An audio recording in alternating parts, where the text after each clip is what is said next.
Puji Tuhan, haleluya. Kita ada karena anugerah Tuhan, kita ada karena kebaikan Tuhan yang sungguh sangat luar biasa nyata dalam kehidupan kita. Resilient, saya tangguh di dalam Tuhan. Puji Tuhan, hari ini kita akan sama-sama kembali belajar kebenaran firman Tuhan, yang dimana firman Tuhan merupakan pedoman dalam hidup kita. Firman Tuhan dapat memberitahu kepada kita bagaimana seharusnya kita menjalani hari-hari kita. Kita akan belajar firman Tuhan dalam kitab 1 Korintus, ya, surat Rasul Paulus kepada jemaat yang Korintus. 1 Korintus pasal yang pertama ayat yang ke-10 saya bacakan.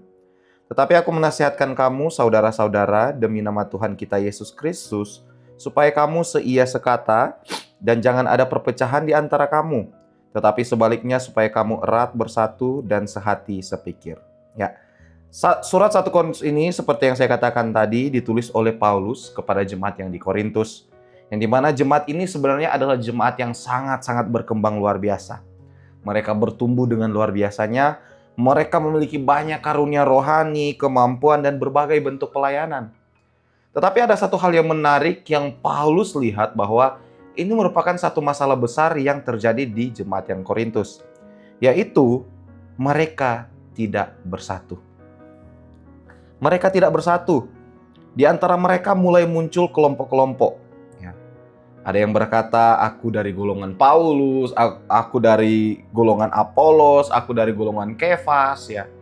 Jadi mulai ada perpecahan di dalamnya. Mereka mulai membanggakan kelompok dari tokoh-tokoh yang mereka ikuti. Nah, akhirnya perbedaan yang seharusnya menjadi kekuatan justru menjadi sumber perpecahan. Ini menjadi sumber masalah di jemaat yang ada di Korintus. Nah, karena itu Paulus memberikan nasihat supaya mereka bersatu. Supaya mereka bersehati, supaya mereka sepikir dalam berjemaat. Paulus tidak sedang berkata bahwa semua orang harus sama, tidak. Tetapi bagaimana Paulus ingin menekankan bahwa di tengah semua perbedaan itu, mereka memiliki satu Tuhan, satu iman, dan satu tujuan. Ya. Karena itu hari ini kita akan sama-sama melihat firman Tuhan. Saya akan berikan judul yaitu Jemaat Tuhan. Menjadi pertanyaan sekarang, ciri-ciri jemaat Tuhan itu seperti apa? Ciri-ciri jemaat Tuhan dapat kita ingat, ya. Saya akan mempermudah dengan 3S. Jadi kalau kita ingat bahwa ciri-ciri jemaat Tuhan itu seperti apa, yaitu 3S, ya. Yaitu S yang pertama, satu. 1 Korintus 1 ayat 10 di sana dikatakan bahwa jemaat Tuhan adalah satu tubuh yang berbeda-beda anggotanya, tetapi memiliki satu kepala, yaitu Kristus. Bersatu, di sana dikatakan dengan jelas. Bersatulah. Ya. Dalam 1 Korintus 1 ayat 10, Paulus menggunakan ungkapan erat bersatu, yang artinya dipulihkan menjadi satu, diperbaiki, ya. Dipersatukan kembali atau dibentuk menjadi utuh. Kata ini sebenarnya memberikan gambaran seperti sesuatu yang sebelumnya rusak atau sebelumnya terpisah, kemudian disatukan kembali dan diperbaiki.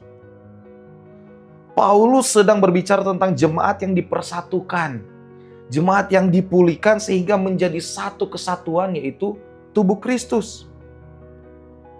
Yang dimana ketika menjadi satu, ya, bukan berarti harus sama dalam segala hal.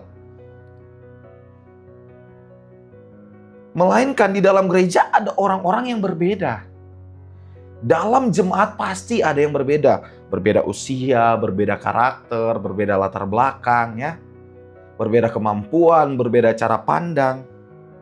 Tetapi di sini Paulus mengingatkan bagaimana sebagai jemaatnya Tuhan, kita semua adalah satu tubuh di dalam Kristus.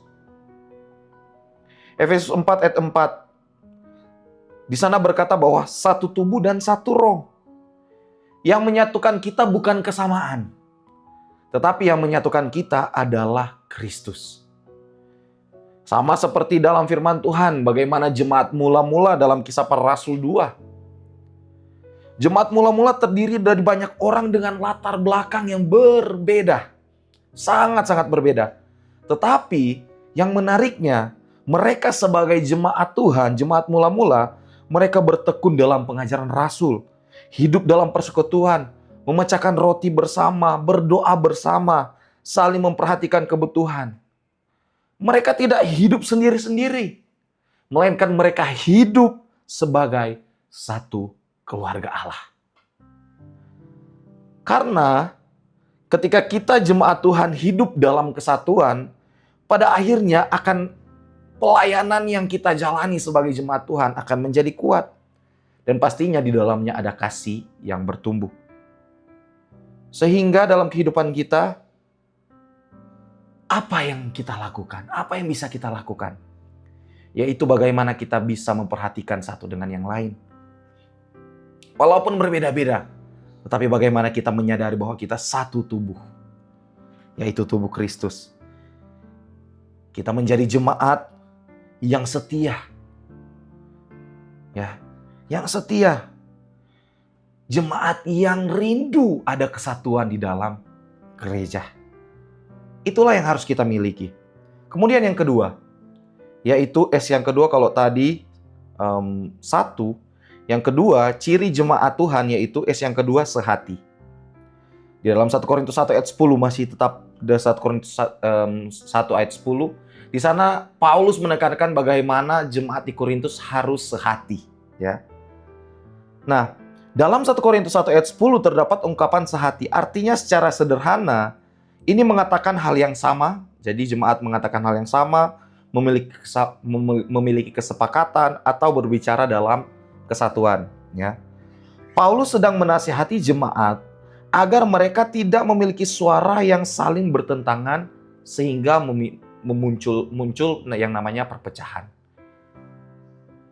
Melainkan jemaat Tuhan adalah di mana kita belajar mendengarkan, kita belajar memahami, kita belajar mencari kesepakatan di dalam kasih. Itulah sehati. Paulus ini ingin menekankan hal ini terhadap jemaat di Korintus.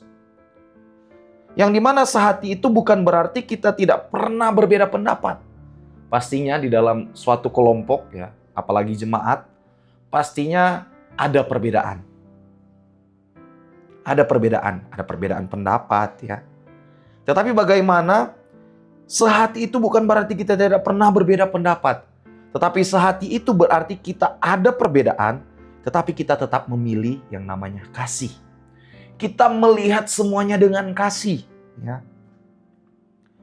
Sehati berarti kita tidak hanya hadir di tempat yang sama, berkumpul bersama-sama, ibadah bersama-sama. Bukan hanya itu, tetapi kita belajar merasakan apa yang dirasakan saudara kita, apa yang dirasakan oleh anggota jemaat yang lain, dan memilih untuk hadir ketika mereka membutuhkan kita.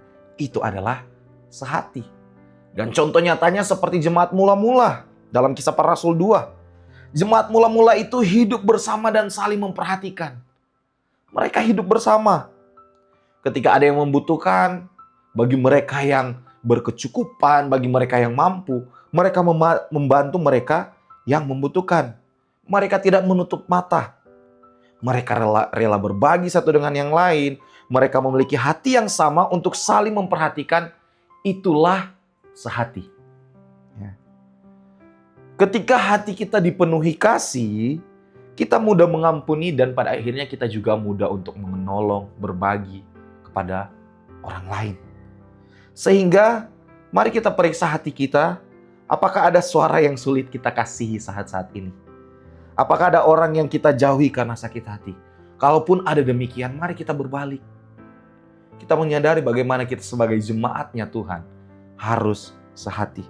Jemaat Tuhan dipanggil untuk memiliki hati bagi satu sama lain. Ya. Kemudian yang ketiga, S yang ketiga yaitu sepikir.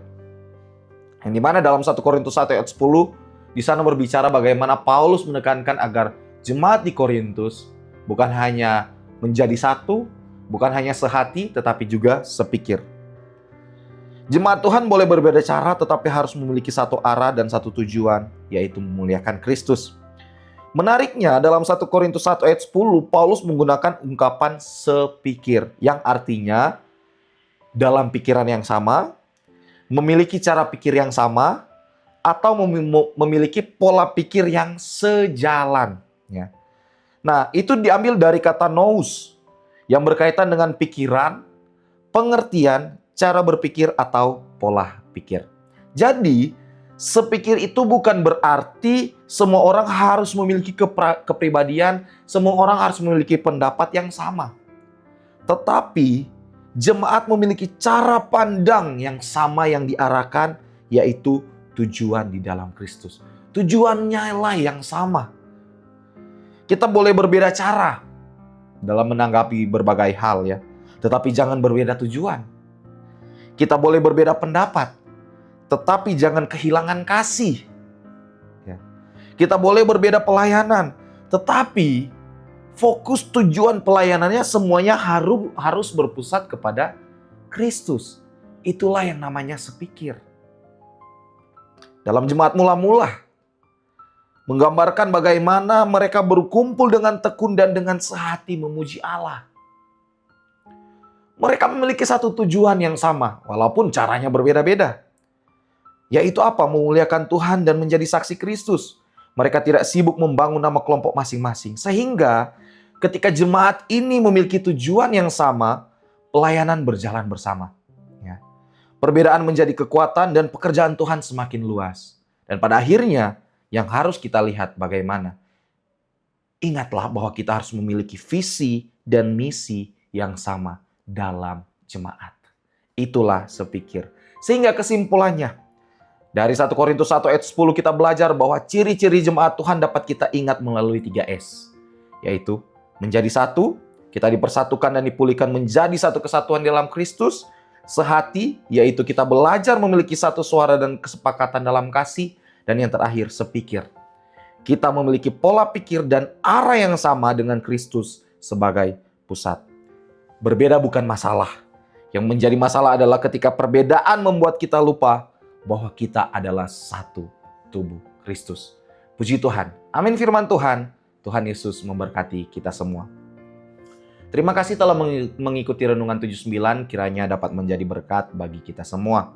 Bapak, Ibu, Saudara-saudari yang ingin didoakan untuk pokok-pokok doa tertentu, atau ingin menceritakan kesaksian baik mujizat kesembuhan, pemulihan masalah keluarga, dan lainnya, dapat disalurkan melalui chat WhatsApp di nomor 0813-2742-0088. Mari kita satu dalam doa. Terima kasih Yesus, terima kasih Tuhan. Hari ini kami diingatkan kembali bagaimana Engkau baik dalam hidup kami. Bagaimana kami sebagai jemaat Tuhan harus memiliki kesatuan. Bagaimana kami sebagai jemaat Tuhan kami harus sehati, harus sepikir. Biar ya Tuhan Engkau yang ingatkan kami, terus Engkau kuatkan kami ya Tuhan. Pererat kami sebagai jemaat Tuhan. Biar kami menjadi satu tubuh, yaitu tubuh Kristus. Biar kami ya Tuhan ada di dalam Engkau dan Engkau di dalam kami. Terima kasih Yesus, terima kasih Tuhan. Kiranya bangsa-bangsa bersyukur kepadamu ya Allah. Kiranya bangsa-bangsa semuanya bersyukur kepadamu. Tanah telah memberi hasilnya, Allah memberkati. Kiranya segala ujung bumi takut akan Dia. Terima kasih Yesus, terima kasih Tuhan. Kami terima berkat-Mu, biar kehendak-Mu yang jadi. Di dalam nama Tuhan Yesus Kristus. Haleluya. Amin.